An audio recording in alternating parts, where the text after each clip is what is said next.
Let's see.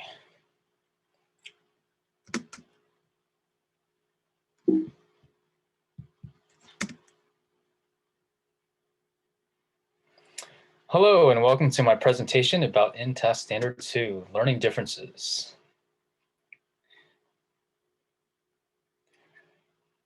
So the definition is, the teacher uses understanding of individual differences and diverse cultures and communities to ensure inclusive learning environments that enable each learner to meet each high standard. So I'll be talking about the differentiated approaches to learning and performances and how to use each learner's strengths to promote growth. As you learn about your students' experiences, cultures, and community values, it'll help provide some resources to incorporate into your instruction.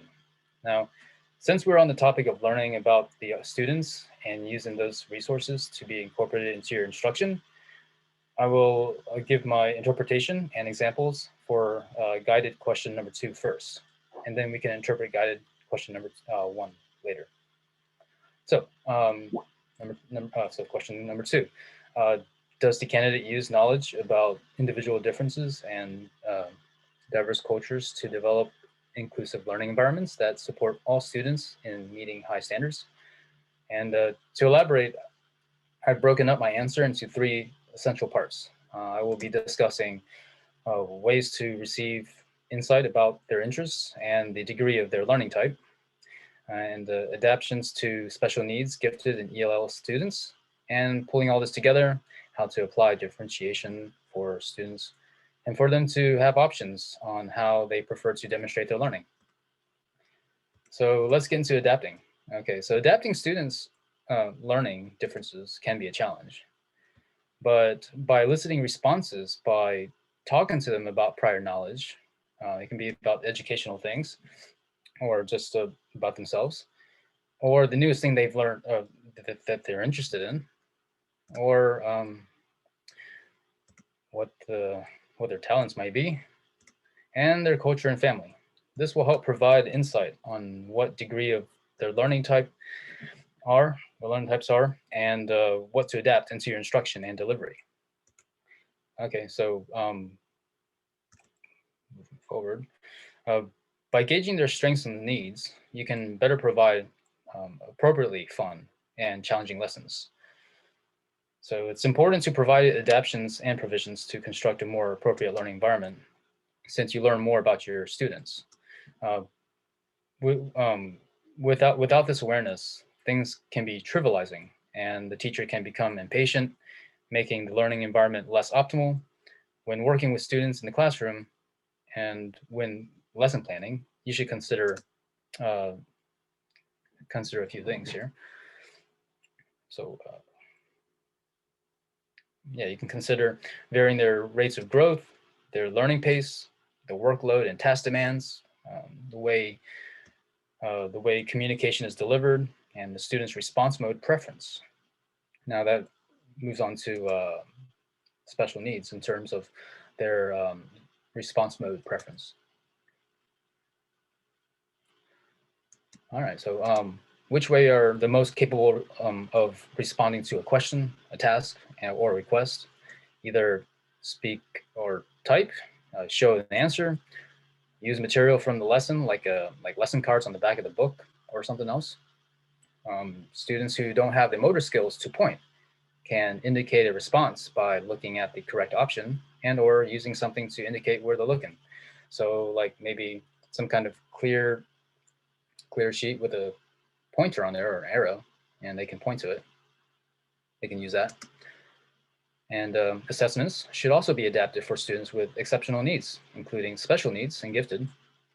You should create opportunities for students to demonstrate their learning in different ways, because you want something presentable to some degree in order to seed them to potentially develop and exercise collaboration and back and forth communication skills. So some of the different ways to demonstrate the learning would be, just to name a few,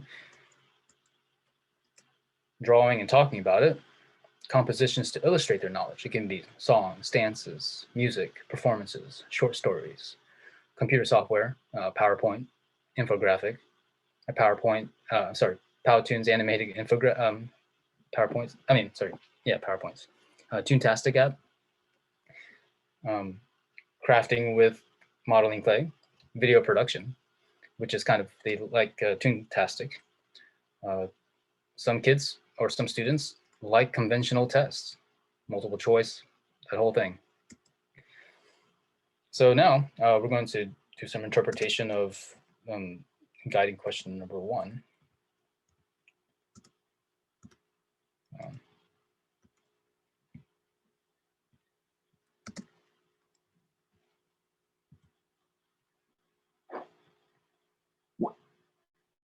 So the definition, does the candidate create a positive environment? Does the candidate create a positive classroom climate by making students feel valued and show respect for each other?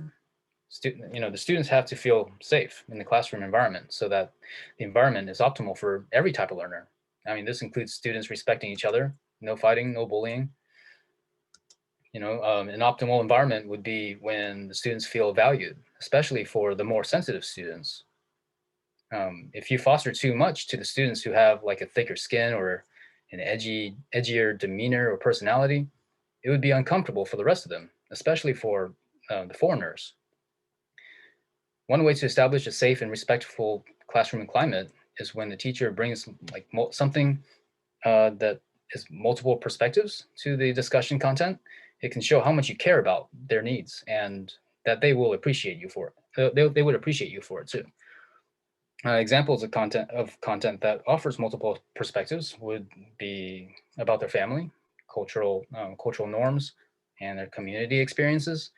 And when supporting ELL students' developments of English proficiency, you should incorporate instructional strategies strategies and resources to support language acquisition. They'd appreciate that. Consider using body language, slower speech, visual representations, unless they tell you otherwise, or if you want to reassess their proficiency level. As a teacher, you have to set procedures, norms, and